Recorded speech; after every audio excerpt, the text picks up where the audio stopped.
പല്ല് തേക്കുന്ന പേസ്റ്റിന്റെ ശക്തി എത്രയുണ്ടെന്ന് ഈ വീഡിയോ അവസാനം വരെ കാണുമ്പോൾ മനസ്സിലാവും.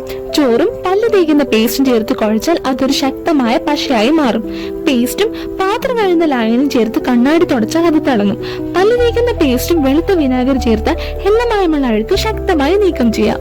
പേസ്റ്റും വെളുത്ത വീനും ചേർത്താൽ തിളക്കം കൂടുകയും തുരുമ്പ് പോവുകയും ചെയ്യും.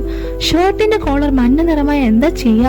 ആദ്യം കോളറിൽ വെളുത്ത വിനാഗിരി ഒഴിക്കുക, പിന്നീട് പേസ്റ്റ് ഇടുക, അതിനുശേഷം അഴുക്ക് ലായനി പുരട്ടുക. ശേഷം ഇളം ചൂടുവെള്ളത്തിൽ മുക്കി 1 മിനിറ്റോളം ഉരച്ചു കഴുകിയാൽ വിയർപ്പ്, മഞ്ഞ നിറം എന്നിവയെല്ലാം ഫലപ്രദമായി നീക്കം ചെയ്യാം. കഴുകിയതിനു ശേഷം ഷർട്ട് പുത്തൻ പോലെ വെളുത്തതായി കാണും. ചുമരുകൾ കുട്ടികൾ വൃത്തികേടാക്കിയ ഒരു വഴിയുണ്ട്.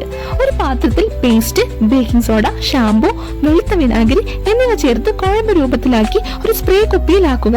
അത് ചുമരിലെ അഴുക്കിൽ സ്പ്രേ ചെയ്ത് തുണി കൊണ്ട് തുടച്ചാൽ എളുപ്പത്തിൽ വൃത്തിയാവും. ടോയ്ലറ്റ് ഫ്ലഷിംഗ് ടാങ്കിന്റെ അടപ്പ് തുറന്ന് ഒരു പുതിയ ടൂത്ത് പേസ്റ്റ് എടുത്ത് അതിന്റെ ഒരറ്റം മുറിച്ച് ടാങ്കിൽ ഇടുക. ഇങ്ങനെ ചെയ്താൽ ടോയ്ലറ്റ് 1 വർഷത്തേക്ക് ദുർഗന്ധമില്ലാതെ വൃത്തിയായിരിക്കും.